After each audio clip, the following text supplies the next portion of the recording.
Gameplan for Good is the podcast that brings you stories of world shakers and champions of change. Join us as we dive into the journeys of innovative business leaders who are making a positive impact and creating a better world. Uncover their game plans for success, discover groundbreaking innovations, and be inspired to unleash your own potential. Get ready for a brighter future in business with Gameplan for Good.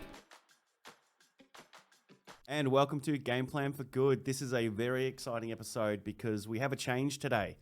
This guy named Burdett, he has been doing what he... I'm going to you, that's it. There you go. This is Lane Burdett, everybody. Hello, my name is Lane. Shad's asked me to jump in and maybe interview the odd guest. So Lane is co-hosting with me on Gameplan for Good. And we have a very exciting guest today, Aileen Day. So Aileen and I met nearly around 3 years ago. Yeah. I think it was middle of COVID. And through my local council, they had a mentoring service. And I found Aileen through the mentoring service. And we did our video calls, actually became quite good friends. And today actually met face to face. So yeah, it's... We popped out in person, Cherry.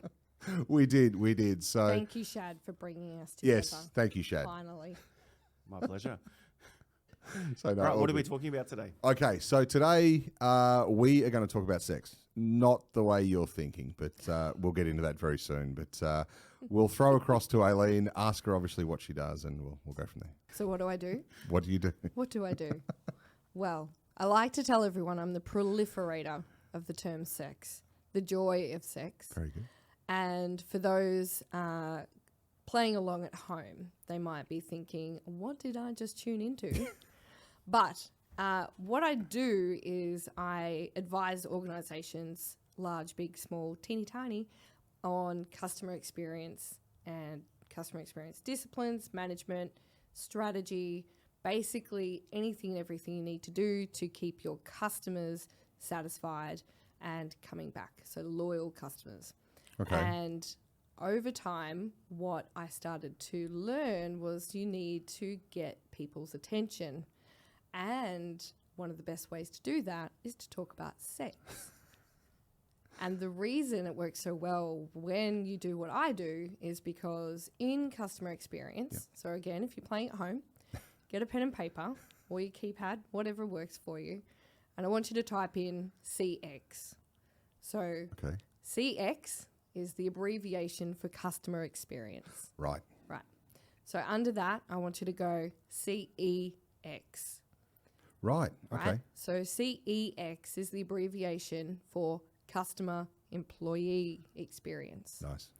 So when I had been doing this for a few years and got a little bit deeper into customer experience advising, I started to realize that there was a really huge element to CEX that was missing in organisations and Australian business globally, to be honest. And that was the human experience. Right. So then what I thought was, we're going to ramp this up. And we then started talking, and by we, I mean I, started talking about the customer, employee, and the human experience. Right. And together, when you have all of those facets working together, it's now the joy of sex. And look, in all reality, CEX already was pronounced sex. Right. Okay. I didn't make it up. I just made it cooler. Yeah, I like it. I added humans into it. And so that is what I talk about, what I love delivering and implementing strategies about is the customer, the employee, and the human experience in business. Fantastic. And you've been doing that for a few years? I have, yeah. So I, years and years and years ago, used to be the National Customer Insights Manager for Bunnings Australia and New Zealand for a period of time. And then I moved over to the Blue Box, aka Officeworks. I like it, yeah. Yeah, so went from the green box to the blue box and went and started doing the same thing, but for their B2B segment of business, which for Officeworks is actually about 70% of their revenue. So it was a huge job. They didn't have any essentially they had, so it's interesting, okay, they have a customer experience team, but that customer experience team predominantly cared for the online experience. Right. So what I did was the whole organization experience. And so that started with the store experience and then worked in and aligned with the online experience. So some might know that as an omni-channel experience, which at the time Officeworks was one of the best to do that type of work. Yep. Thankfully now more and more organizations, retailers are starting to realize that is the way of the future as well. Absolutely. So they're getting their shit together and doing both channels, some better than others. Yeah. But that's fine. It's a project. It's a process. And so after Officeworks, I actually decided that I went through a marriage breakup and decided I need to shift a few things in my life. And I actually went off to start my own business in shoe design. Right. Okay. Right? I didn't see that one coming. I know. Now, you can't see my shoes, but they're cool. They are. I'm not And into shoes, but they are. I love shoes. And I thought, what would make my life just next level happy? Okay. I'm going to go design shoes. In between that, I found that kept getting called for helping businesses, and I am also qualified in public relations. Okay. All right, thanks Swinburne and Google. We won't go there. But fast forward a few years, and what I found was people actually didn't necessarily just need PR help. They needed help in understanding when they say, we want to be portrayed as X, Y, Z. And when I would say, are you X, Y, Z? And they'd say, oh, like we're going to be. I'm like, but you're not now. So what has to happen now to get you where you want to be? And essentially what ended up happening was I was reliving my customer experience skill sets, not just my PR skill sets. And then I thought, you know what? I love doing this. And it was really becoming obvious to me that I took for granted the knowledge and skills I had from Bunnings and from Officeworks and other organizations, big, small or otherwise, did not have those insights, did not have the knowledge around what it takes to create customer experience strategy, what it takes to understand and listen to your customer. So I thought, you know what, shoe design can go on the back burner for a hot second, right? Because I'm having too much fun getting into helping businesses. And, you know, we talk about, you know, the future and whatnot. And the plan for good was to see these businesses stay in business. Because if they continued on the path they were continuing down, it wouldn't have been long before they were no longer in business and on the wrong side of the statistics that we all know too well. And so as we went further into it, I started to realize, hang on a minute, like we've got customer experience and we need to, of course, consider our employees in that experience as well, because our employees are our first line of advocates in any business. And then I thought, you know what, that's still not enough for me. And so, as I mentioned before, I had a marriage breakdown. And about 12 months earlier, I had been part of the City of Casey TEDx fireside chats. Right. And in that fireside chat, I had talked about the experience of human. And so I talked about how I went from, you know, this strong, independent woman, married with a kid and perfect life, to this broken and, you know, what's next for me and what am I, who am I, what do I deserve, what do I do next? Back to this, hang on a minute, I found my calling and this is what I'm all about. And so I thought more people need that. More people need to understand there's so many human elements in the way that we do business, whether it's from the employee side or the customer side, that we don't take into consideration when we design for whatever it is we sell or deliver, Yes. for whoever it is that we sell or deliver to, that we need to talk about that more. Can I was just going to say, you mentioned obviously with all different sizes of businesses, and obviously you've come from a background with, Bunnings and Officeworks and so forth.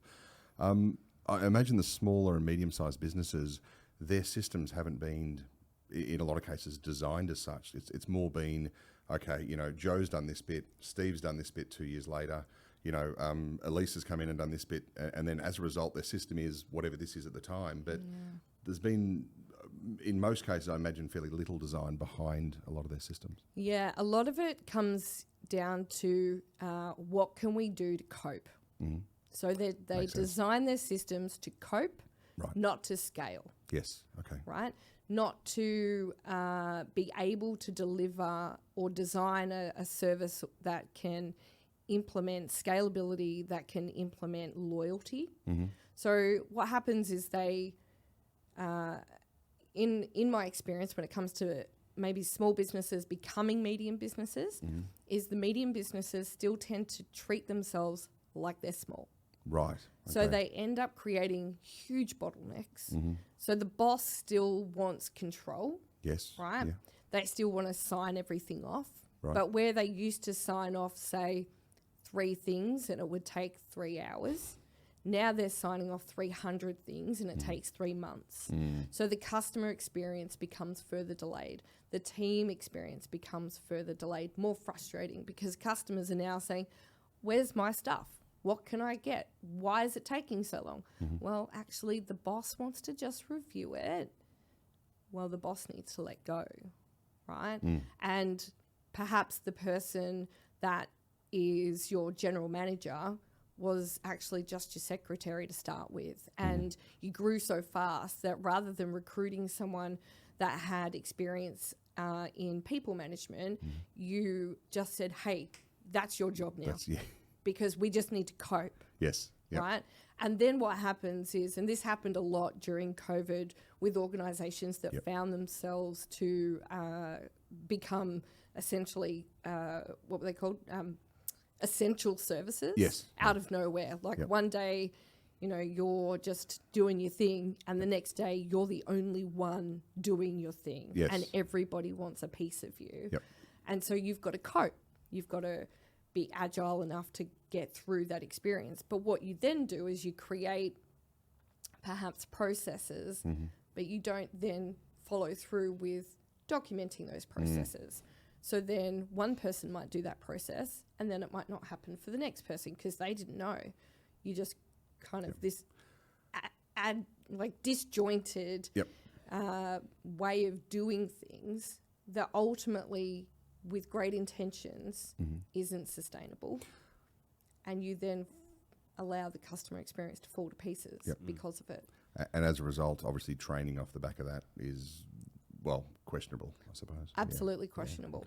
And this is the other thing that a lot of businesses seem to, I say not forget, but just not even be aware of, is that perhaps people learn in different, not perhaps, they do. They learn in different ways, modes, environments. And when it comes to medium-sized businesses, you might not have the facilities or the resources to deliver information in multitudes of ways and modes and resources. So you just find one. Yes. Right? And you go, in the team newsletter is the new steps on how to do a refund. Right. Okay. But someone's got dyslexia. Yeah. And they don't want to read it. Yep. Right? And someone else isn't in on that shift. And the next shift, the newsletter's disappeared. And so there's just all these instances of what creates a customer experience that organisations aren't aware of and how they impact not just the customer, but them. Right? You want to know why you're laying in bed stressed out to your eyeballs and crying yourself to sleep and wondering how you're going to pay your team. It's probably because your customer experience needs some love. This a very good point. My next question was going to be probably before you got into some of that was going to be, is this about business technology? And I just realised that as you started giving me the answer a minute ago, was well that's only a small part of it, or as a result, that might be the end part of it after they've looked at all of these other factors. Yeah, and this is one of my key frustrations when it comes to technology in business is that, and especially at the moment with the blast off of ChatGPT and AI apps, and which PS have been around for years. For a while, yeah. Right? Now there's just like a really good marketing person behind all this shit. But okay, go for gold. Pretend AI is just new. That's fine. I mean, don't get me wrong. It's come out in leaps and bounds in the last probably 12 months. Yep. But it's been around for a while. It has. But the thing that happens is when we are looking for a silver bullet, we tend to look at technology as the silver bullet. And technology is often, and AI apps are often sold to us as the silver bullet, right? Teach your team quick, get sales fast, convert leads, right? Which is all great in theory. Great in theory, but guess what? It still takes energy, effort, consistency, a great strategy, wonderful implementation, and everyone to be on board. So then what tends to happen is organizations, small and medium and large, will go and invest considerable amounts of dollars into technology that they hope and believe will give them a better customer experience result. But ultimately it does not. So an example might be one organisation I worked with implemented a customer relationship management system, CRM system. And rather than going for the one that would have been slightly more expensive, they went for the cheapest one. And the result of that was that it was so poorly built that the team were so frustrated in using it that they stopped using it. But then the organisation didn't have policies and procedures around the implementation of using it. So it became quite lax and let it go. So not only are they paying, I mean, it was cheaper than the system that they could have had, but they were still paying for it. So now they're paying for technology that's not being used. And when it does get used, it's not giving them the outputs they're hoping for.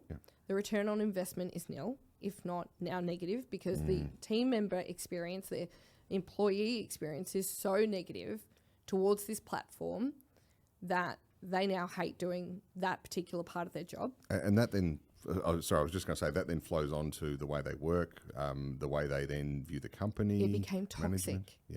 Right?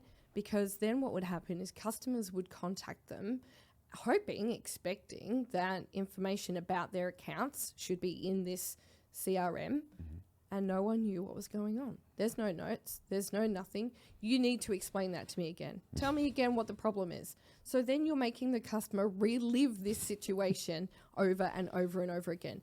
In essence, just creating an absolute perception, an accurate perception of incompetence.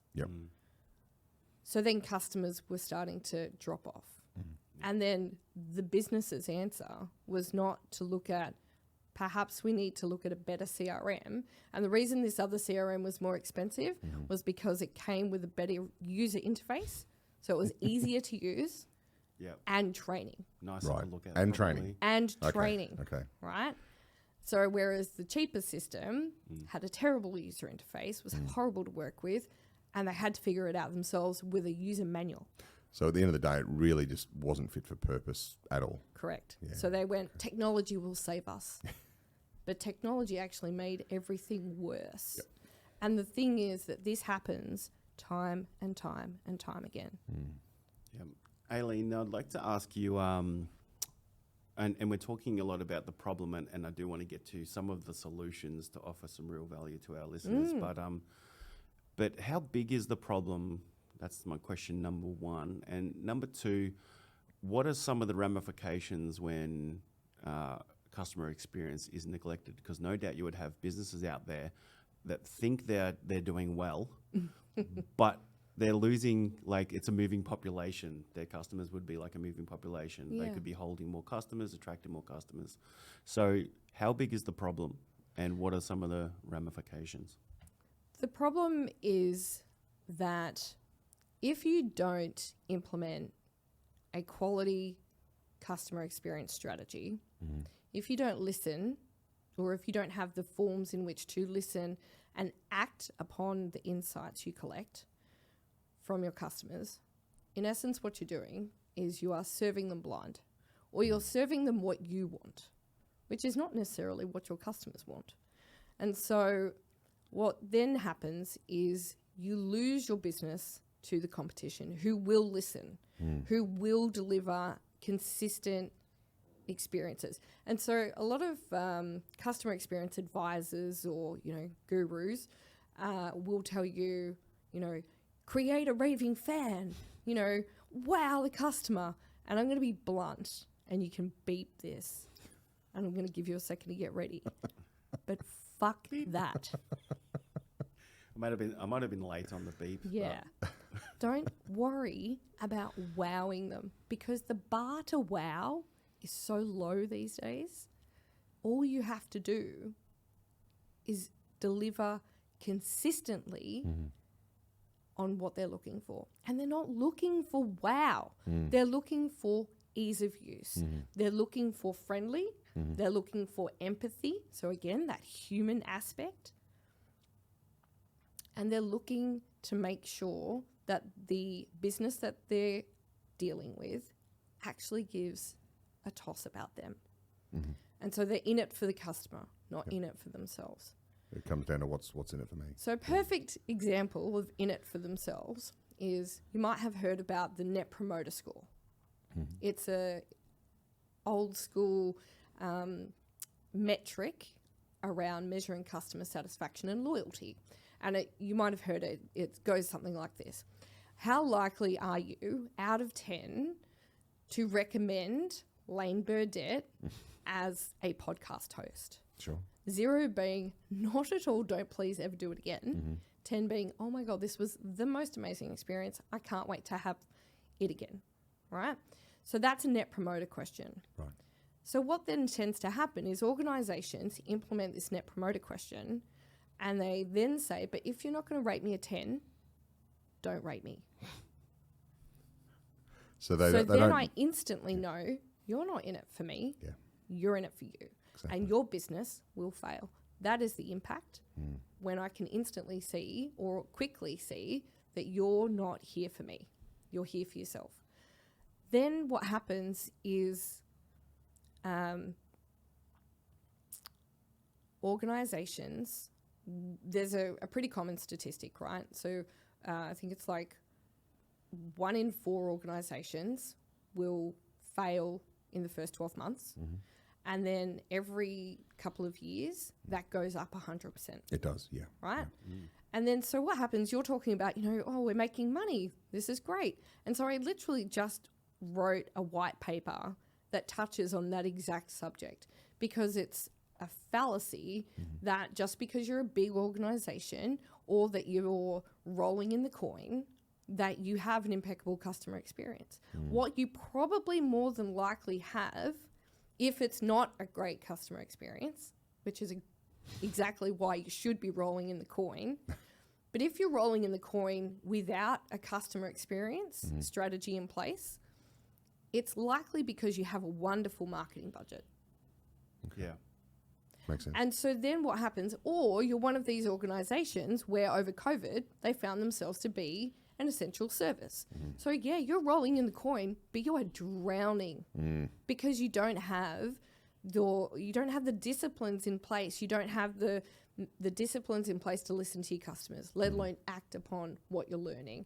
You don't have the disciplines in place to create and design new strategies that are what your customer is looking for. So we call that human-centered design. You don't have a great culture, probably. A culture where there's accountability. So that organization I just spoke to you about with the CRM where they were like, oh, the team aren't using it. What do we do? Let it go. We don't want to rock the boat. Well, actually, you doing that is making it worse. Absolutely. And you now have these insights. So it might not be, and this is the other thing, right? Don't just think of the customer insights as your external customers, the ones that pay, right? Your team are also your customer. They're your internal customer. So listen to what they're telling you as well. And if they're telling you this system sucks, then it sucks. then it probably sucks. One client that I worked with, part of when I do advisory work and consulting work is I spend a fair chunk of time observing the organisation. And I get in and I chit-chat to the team and I kind of become quite friendly with them. And I'm like, fill me in on what's going on. Spill the tea. And this one organisation spilt the tea so hard I felt burnt. And when I replied back to the leadership team and said, hey, this is what's going on, did you know? And they're like, oh, they love to whinge. Huh? I'm not joking. They love to whinge. I'm like, That was the response. I reckon they've got a good reason. And so, you know, this whole situation where if you can't create a culture of accountability and candidness where your team feel like they can honestly give you feedback around what's going on in the business, how it's impacting the customer experience, how it's impacting the employee experience. You know, we see a lot of organizations now where mental health is a huge problem. Huge. You want to know why it's a huge problem? Because business is in it for them, not their team. And they're not in it for the customer. They're in it for the wrong reasons. And yes, we all love money. Love it. I've got money stuck all over my house, right? That's how much I love money. My son's friends come over and they're like, why is there $100 note hanging on? You touch it, you die. So it was still there when the friends left? Still is there. that- But, and that's not to say that it's not altruistic to earn money. We all need money, right? Money makes the world go round. You can do amazing things with cash. The point is that when you do it in a way that looks after the human, that looks after you, it is a much better game plan, a much better future, a much better experience for everybody. And as the business owner, or the leadership team, or the executives, the people responsible for the people who do the work, you also can start to have a little bit more value towards what you do. And so the impact is a better life for everyone, a better consumer experience, and a better delivery experience. Look, I love that you're so passionate about it. I mean that. So stupidly passionate. No, I love it. I really do. What I was going to ask is, what is your focus with clients? Like, what would you see as a win? Predominantly what I see as a win is when I see their customers coming back and bringing more people with them. Excellent. Okay. You know, the old adage, the more the merrier. And so often what I find is customers will initially tell me, we've got a huge marketing budget. I'm like, good, fucking delete your marketing. Not delete it, just maybe shrink it a little bit. Go put some of that money that you think, because what tends to happen is customers will come to me and they'll go, I need more leads. I need to convert more customers. I need more revenue. And I'll go, yeah, you need all those things. But what if we actually invested in the customers you already had, reinvested in the customers you already had? And they're like, no, I need more. So here's a fun fact, right? Scientifically proven, time and time again. If you reinvest into the customers that already buy from you, you can increase the sales by 4 times at a minimum. You will see them purchase anywhere between 25 and 95% more than a brand new customer. Fantastic. The cost to get new customers is so much more than just reinvesting in the ones you have. And by reinvesting, what that means is starting to learn about them. How do you make their experience, not just by, we have what's called the customer experience pyramid, right? And it starts off with the basic, meeting the needs of the customer. And to be honest, I think there's usually like a level underneath that where the pharaohs are buried, right? To be honest, you're not even doing that. Like, you need me so much right now. Give me the gold, I'll give you the nuggets. Nice. I'll get you up the top of the pyramid. But then in the middle of the pyramid, it's this easy. So we've gone from you meet my needs to you make my shopping experience or my customer experience easy. And then at the top of the pyramid, we have fun, enjoyable. Like, I love dealing with you. So if you were to think of an organization that you love dealing with, mind you, when I hold my business courses, I tell my customers, I don't want to hear about Apple. Get me someone else. Like, just get me someone else. Think a little bit laterally past Apple. I would say Guzman and Gomez. Yeah, I had their cheesy fries the other day. I'll rate it. Yeah. Okay, but what is it about Guzman and Gomez that makes it an enjoyable experience for you? I look, the both my kids love the food, as in it's healthy and they like it, so that was a bit of a surprise. Win. Mainly healthy, exactly. Also, I find that the staff are always nice. They hardly ever stuff up the order. I think I've had one order stuff. No, I've had one order. Well, that's the human experience, isn't it? It is. But generally, you go there, you know what you're getting. The food is fresh, the people are nice to deal with, and it's just a really it feels like a really good transaction for want of a better way to put it. Yeah. So, and basically what you've just talked about is they have their policies and processes in place that they are now able to consistently deliver a similar experience time and time again. Yes. So that tells me their training is of a quality. I won't say high quality, but it's of a quality enough that is obviously showing the customer that it doesn't matter who serves you, you'll pretty much get the same experience every time. Yep. So that's great. Yeah. It tells me that their systems are in place, right? Because the transaction is easy. It tells me that their food preparation processes are obviously in place because time and time again, you get good quality food that you enjoy and the kids enjoy. Yeah, it's a bit of a bonus. Yeah. So you can see when you think about it in that lens, behind that lens, that customer experience is generally considered the service aspect, but it's not.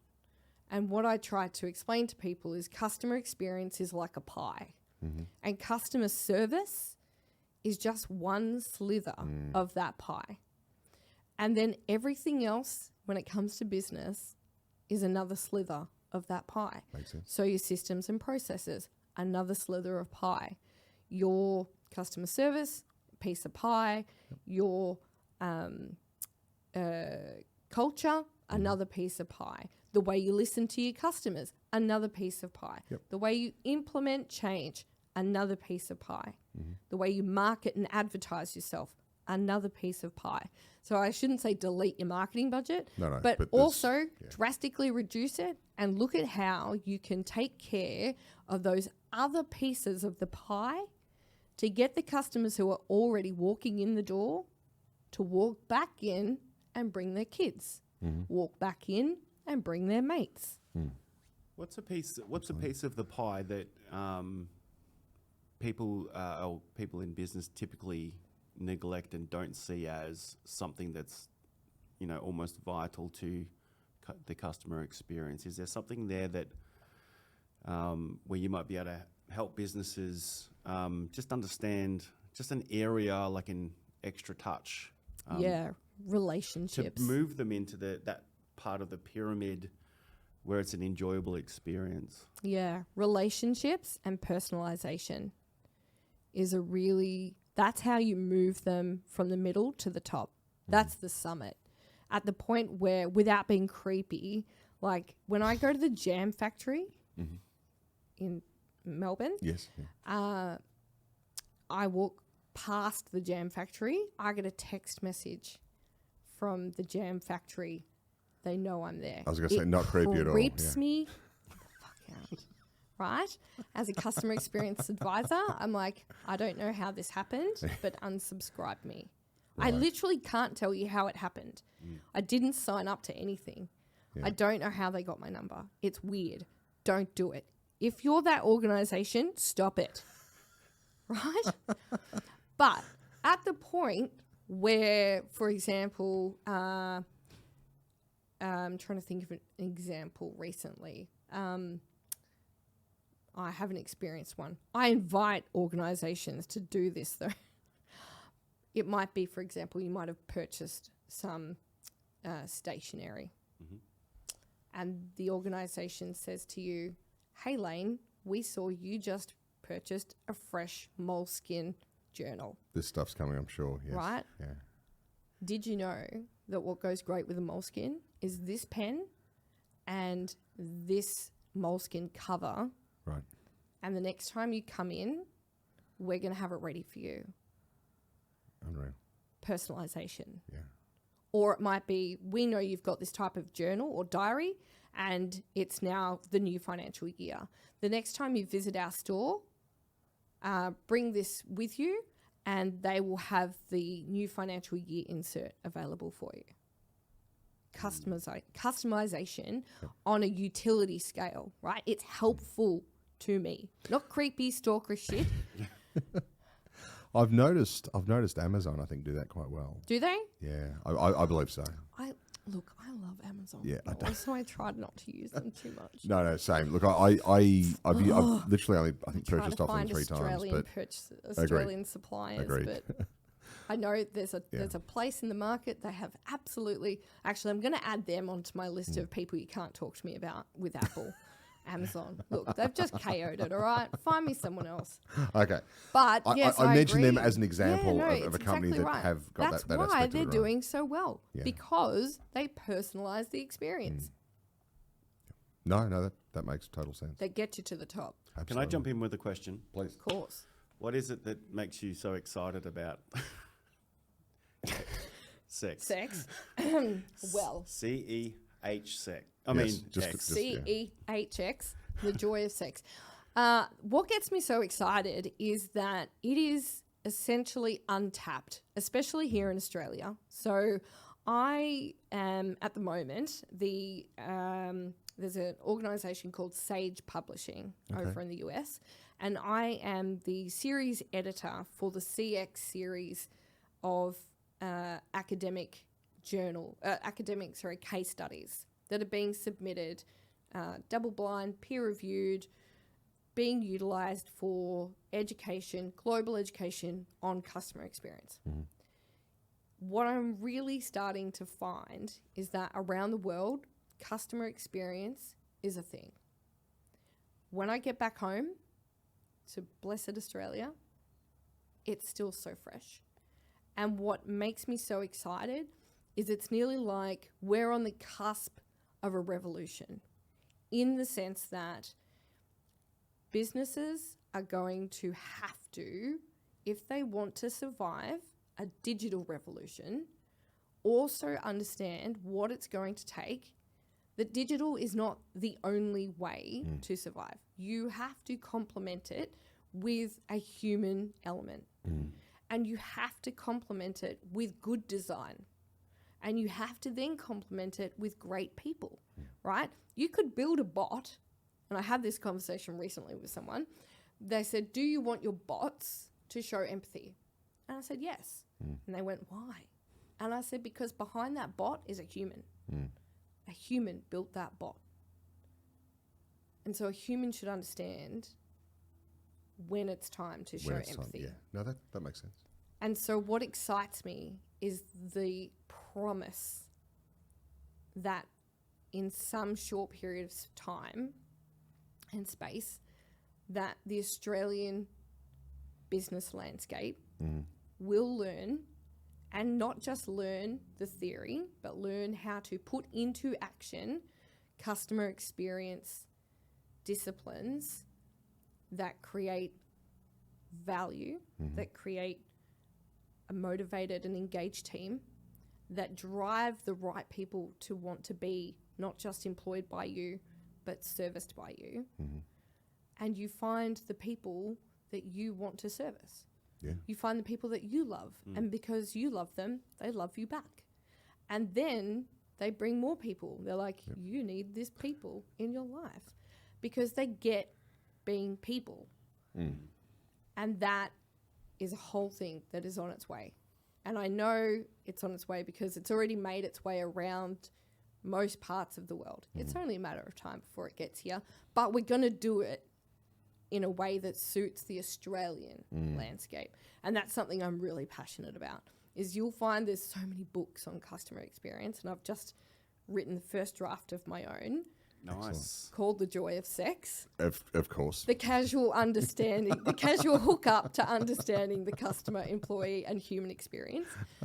But it is a truly unique business landscape here in Australia. And so what kills me is when I read books about customer experience and about customer service.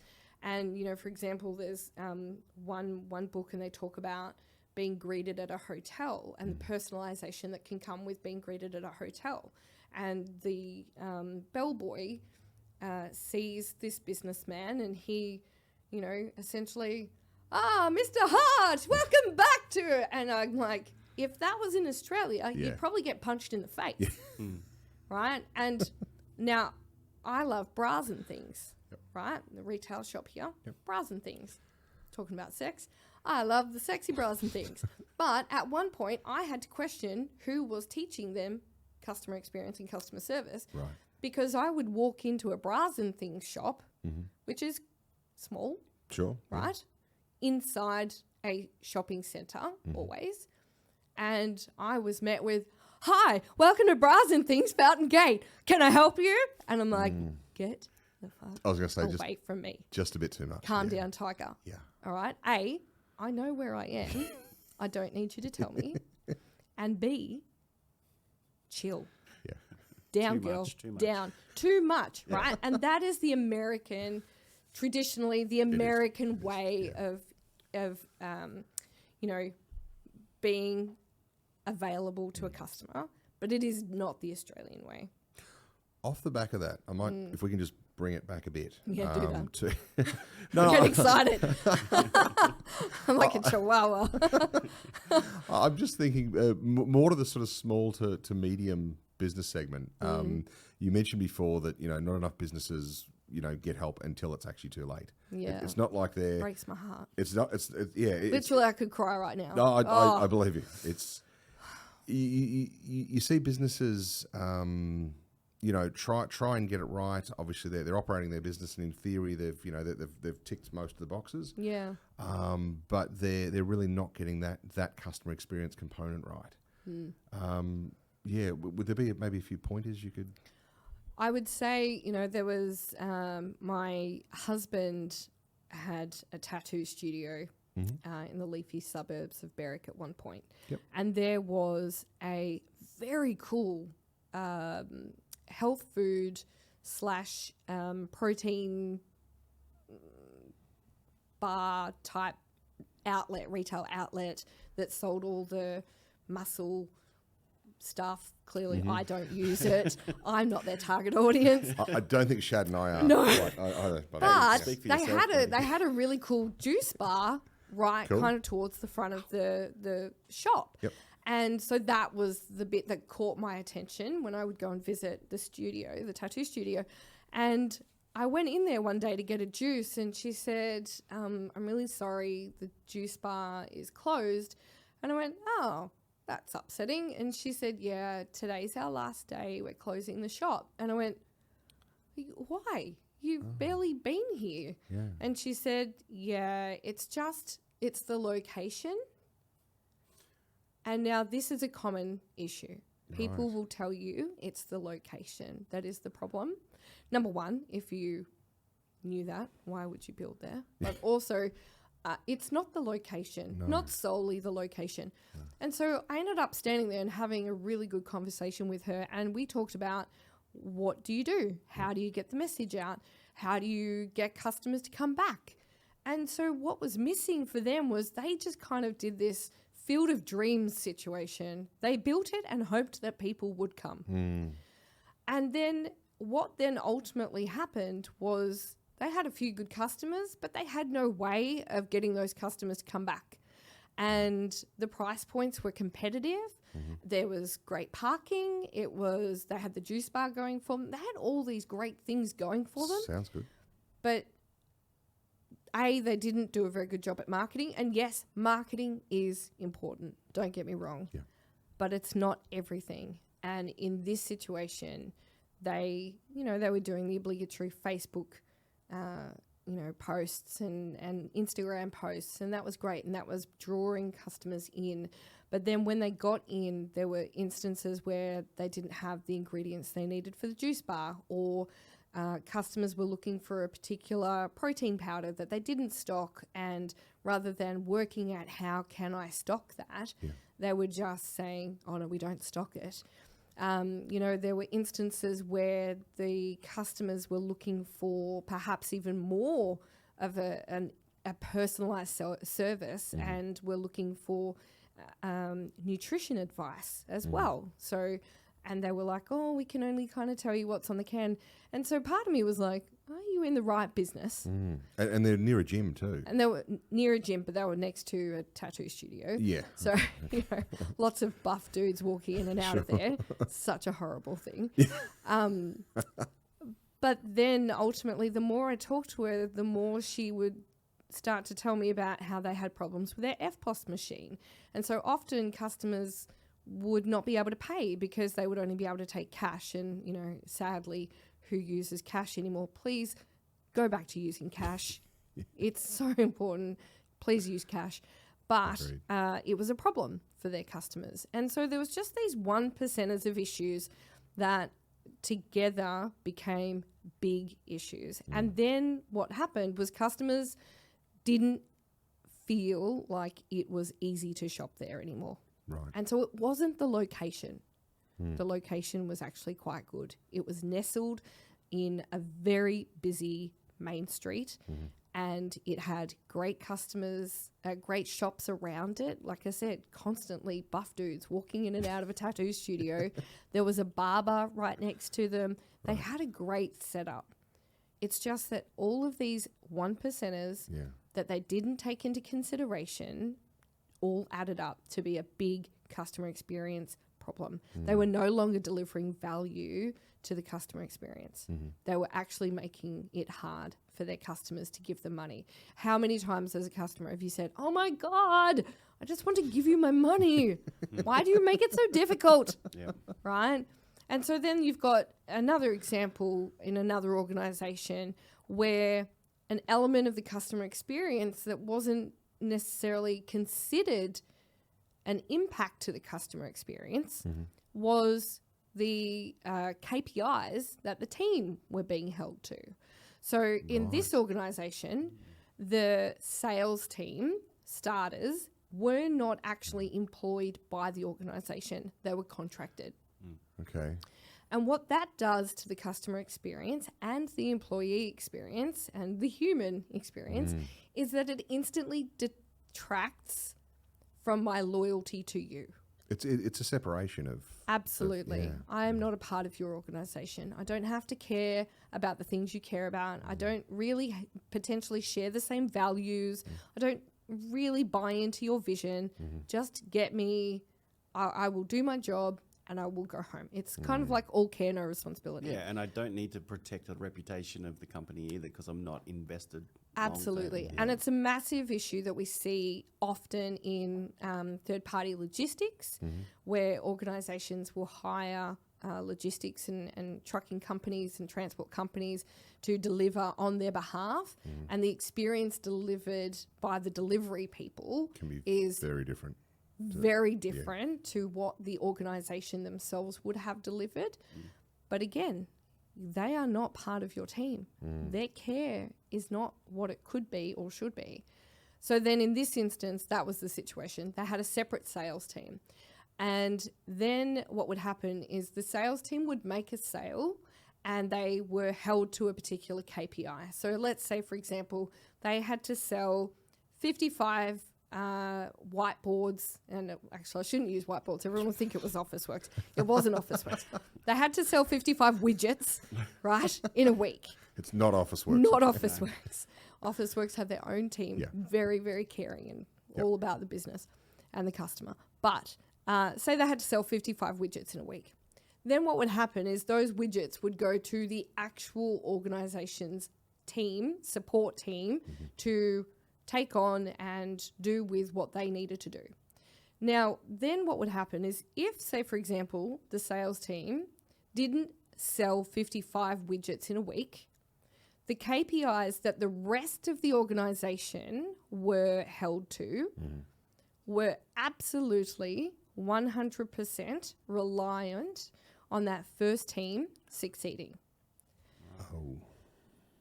So it's quickly evident to see why you can create a despondent and disengaged team when things such as KPIs and key metrics are not benefiting the customer experience. Because what would happen is, I'll be very brutally honest with you, the sales team were selling bullshit. They were selling lies and bullshit to make the sale.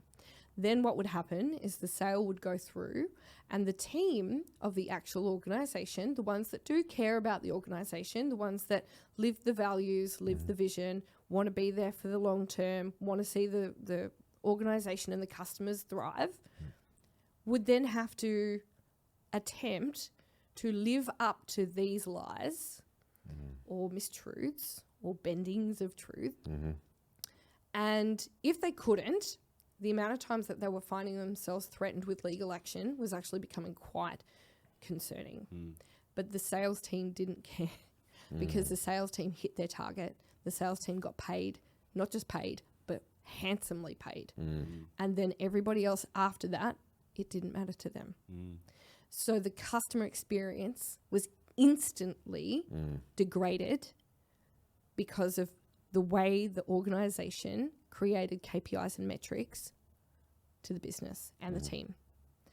And that is a piece of the pie that if you want to help yourself without anyone else getting involved first, go and look at the domino effect you create in the way that you measure different elements of your team's performance. If they are not behavioural based, if they are all what we call quantitative measurements and metrics, so it's all money based, you know, hit this number, hit this dollar, you are probably kicking yourself in the shins from the get-go. You are probably, and I say probably, you are most definitely hamstringing yourself for the future. And you are not creating a culture of engagement or accountability. You are creating a culture of toxicity, and it will fall to the floor very quickly. Right. What's a better metric? What's better, like in terms of the human, rather than the numbers, focusing on the Absolutely. human So experience? in customer experience, we have a scale or different types of metrics. So we have what's called the customer satisfaction score. We have the net promoter score. Use it wisely and sparingly. It is not the be all and end all. Just because it's the best marketed one, it's not the only one, right? Sure. There are different metrics for different parts of what we call the customer journey, right? So say, for example, you contact a call center, and it happens to so many of us, and it drives me up the wall. And I just want to contact their customer experience people and go, what the are you thinking? Because when I contact a call center and they say to me, just stay on the line at the end of this call, you're going to get asked a question. And that question is nearly always, how likely are you to recommend this business to a friend or family member? Now, number one, I'll tell you, that's wrong. It's not a friend or family member. Tell you why? Because human psychology says we don't care if I recommend something to you as a family member and it doesn't work out for you. I don't care. You know why I don't care? Because my social standing can't be degraded in my family with too much impact, right? You have to love me no matter what. If it's a friend or a colleague, which is the correct way of asking that question, if you're going to ask a Net Promoter question, do it properly, please. If you need help, let me know. But it's a friend or colleague. And the reason it's a friend or colleague is because if I'm going to recommend something to a friend or colleague and I do not very, very clearly ascertain that what I'm recommending is of the highest quality, of the best experience, and it turns to custard for you, I know that my social standing in the pack can be damaged. And as humans, we work very, very diligently at creating a quality social standing. And so that's why people ask between friends and colleagues. We don't care about our family. We love them, but they have to have us no matter what. But there are different ways depending on the part of the touch point you're in. If you called a customer service hotline and they said, you said, you know, my account number is showing up wrong. No worries. Let me fix that for you, Mr. Burdett. Tap, tap, tap, tap, tap. It's all fixed. Can you see that it's fixed? Yes, I can. That's wonderful. Thank you. Anything else I can help you with today? No, everything I've got all done. Thank you. Great. I'm just going to put you on hold. And at the end of this call, we're going to ask you a question. A better question to ask at that part of the touch point of the customer journey is, on a scale of 1 to 5, how satisfied are you with the resolution for the reason you called today? Right. Spot on. Right? Yeah. Are you satisfied that you were serviced in the way you expected? And if they're even good at it, some of them will say, it's a telecommunications one. I can't think of who it is. It's not Telstra, I'll tell you that much. They will ask, was your inquiry action today? Yes or no, or it's in the process. So they give you a couple of options because obviously not everything can be resolved on the spot. But if you are satisfied that they're trying, you will create customer loyalty. If you ask me if I will be loyal based on the fact that you had to fix something that shouldn't have been a problem in the first place, I'm going to hate you more. Yeah. So there are better ways of measuring the way that you have your team perform their jobs, and that is a performance-based metric, right? Yep. We're measuring the behaviours of the employee that serviced the customer, Yep. not the loyalty of the customer. Does that make sense? Yeah. It does. Yep. I find, just a quick one, I find with those questions at the end of calls, I personally see that as, you want to waste my time for the next 20 seconds. It's or next so 2 minutes selfish. after you've had me on hold for X amount of time. I tell all my clients, surveying customers Yeah. is one of the most selfish acts of business, but you have to do it. Yeah. And therefore, if you are going to be selfish, give the customer something that's in it for them. Agreed. Now, when I say give the customer something that's in it for them, back in the day, I don't know if you remember, but Coles used to offer $5 for you to give them customer feedback. I do remember that. Now, I know the customer experience manager from back then, and she said it was the worst thing that could ever have been done. Okay. Now, when I did customer insights for Bunnings, we used to handle in excess of 1,500 pieces of feedback every week. Right. Unsolicited feedback. Okay. And that was before they even went on to social media. That is people so driven and motivated to tell you what they think that they would pick up a pen and paper. No. I'm not shitting you. Was that actually done? No, I'm kidding. Pen and paper, right? This is old school. It's not even that old. It was only a few years ago. Yeah. But that's how driven the customers were. Yep. And what we learned, and through thanks to our friends at Coles, was that you don't need to pay people. You just have to show that you care. And so what's in it for the customer when you survey them is essentially an offer of them knowing that when they take more of their time to tell you what you're like, that you will listen. Yes. And you will do something with that information. When I was at Bunnings, one of the best things we ever did was respond to customers who didn't tick the box, I want someone to respond to me. And they would leave their number though, but they wouldn't tick a little box. Right. Now, before my time, they never contacted them. And people would say they didn't tick the box. Now, my theory is, fuck the box. Yeah. Call them. They left their phone number. They've given the phone number. Call them. Yeah.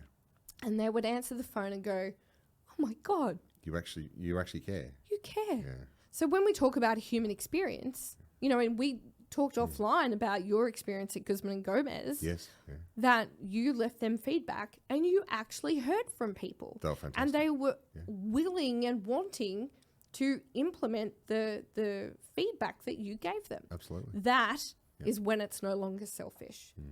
When you give them something in return for them offering their time and energy to tell you how you can do it better. And I will tell you this piece of information for free. If you have a customer that tells you how much they fucking hate you, thank them. Absolutely. Thank them. Absolutely. Yep. If you have a customer that tells you how much they love you, thank them.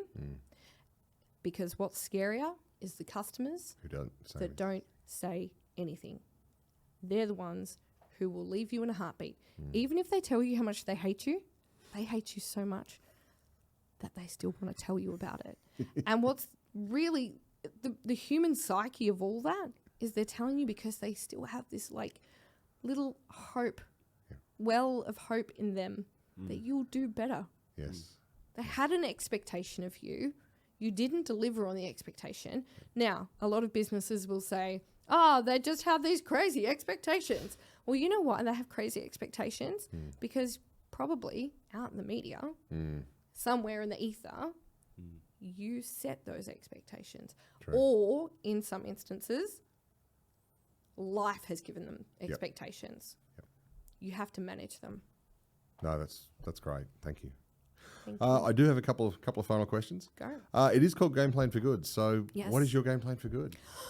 My game plan for good is to revolutionize the customer, employee, and human experience in organizations. I don't give a shit how big or small you are. Love it. It has to happen. Yeah. We have to lead the way when it comes to looking after our businesses and the people that keep them alive.